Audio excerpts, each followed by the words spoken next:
Kalau Dajjal keluar karena dia sudah ada. Ulama mengatakan dia sudah ada di tempat yang Allah Subhanahu wa taala penjara di tempat itu, dan tempat itu ada banyak macam pendapat. Kata guru mulia kita Habib Bakar Adni, Dajjal ini memantau keadaan dunia ini. Dan dia punya kaki tangan, tangan kanan dia di seluruh dunia, mempelajari sifat-sifat manusia di setiap suku, kemajuan-kemajuan zaman. Untuk di saat dia diizinkan keluar, dia nggak usah belajar lagi. Ya Habibi ya Muhammad. Dan berapakah dahsyat iblis itu Ustaz melalui Dajjal yang menyesatkan manusia kelaknya nanti? Berapa dahsyatnya iblis melalui Dajjal menyesatkan manusia? Apakah Dajjal hanya simbol atau berwujud seperti benda? Fitnah Dajjal adalah fitnah yang paling besar. Kata Nabi SAW, berlindung dari fitnah Dajjal setiap salat. Wa na'udzubika min fitnati masihid Dajjal. Setiap tahiyat terakhir sebelum salam, beliau berlindung di antaranya min fitnati masihid Dajjal. Dari fitnah Dajjal, karena fitnah sangat dahsyat. Dikatakan ulama masa Dajjal di dunia ini hanya 40 hari. Tapi hari pertama seperti 1 tahun, panjang lamanya. Hari kedua seperti sebulan, hari ketiga seperti seminggu, hari keempat dan seterusnya seperti hari-hari kita yang lain sampai 40 hari. Tidak sampai 40 hari kecuali lebih dari 2/3 bumi ini menyembah Dajjal. Fitnah yang sangat dahsyat. Tidak kuat iman akan termakan dengan fitnahnya Dajjal. Bagaimana tidak? Dia diberi oleh Allah istidraj. Diberi oleh Allah apa yang dia inginkan, dikabulkan oleh Allah. Ke tempat yang gersang, nggak ada hujan. Dia ngomong sama langit, wahai langit turun hujan, turun hujan. Tumbuh-tumbuhannya nggak tumbuh. Dia datang ke tanah, wahai tanah, tumbuh pohon ini, tumbuh, berbuah, berbuah langsung.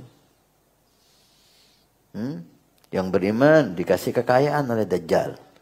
Yang nggak beriman dijadikan miskin oleh Dajjal. Dituruti oleh Allah. Tapi apakah Allah membiarkan umat Islam dalam keadaan hina? Lah. Setiap orang yang bertakwa di zaman apapun, walaupun di zaman Dajjal, tetap pasti diberi jalan keluar oleh Allah. Wa man yattaqillaha yaj'al makhrajan wa yarzuqhu min haitsu la yahtasib. Ini kalam Allah yang tidak akan berubah kapanpun, walaupun di zaman Dajjal. Maka mukminin disuruh oleh Allah untuk pergi ke gunung. Enggak ngelawan Dajjal lah. Enggak memerangi Dajjal, tidak. Kenapa enggak diperangi? Kalau ini perintah Allah. Ketika Allah bilang perangi, perangi.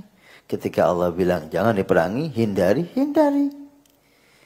Maka mereka diajak naik ke gunung oleh Imam Mahdi, berzikir di sana. Makanya gimana? Makanya seperti malaikat. Tasbih, tahmid membuat kita kenyang. Subhanallah, alhamdulillah, wa la ilaha illallah akbar. Berapa kali kita kenyang. Gak perlu makan makanan badan kita. Allah mampu melakukan hal itu. Sampai fitnah Dajjal itu selesai. Dan keluarlah, ya turunlah Nabi Isa alaihissalam. Dan Dajjal bertemu Nabi Isa, dia ketakutan. Sampai diibaratkan oleh Nabi SAW seperti mengecil badannya sampai seperti burung yang kecil. Dan Nabi Isa membunuhnya hanya tinggal memukul pelan, udah langsung mati itu Dajjal.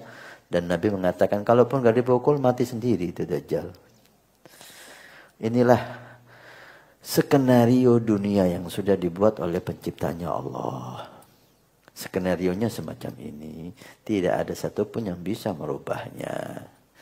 Tinggal kita manfaatkan zaman yang kita ada di dalamnya. Manfaatkan kita sekarang. Waghnam hayatak. Waghnam hayatak. Manfaatkan hidup kamu. Kamu diberi oleh Allah hidup sekian tahun, mulai tahun ini sampai tahun ini. Ini manfaatkan. Nabi Isa turun, Mahdi datang, Dajjal keluar, enggak keluar, bukan urusan kita. Kita ditakdir oleh Allah hidup di zaman ini, maka manfaatkan zaman ini untuk ibadah, untuk ta'ah, untuk dakwah ila Allah subhanahu wa ta'ala. Ada Imam Mahdi keluar disepakati oleh ulama, oleh aulia. Kita bismillah berjihad bersama beliau. Kita enggak ngikut zaman Imam Mahdi. Kita enggak rugi, kita sudah berbuat. Yang rugi orang yang tidak berbuat, yang hanya bisa menunggu.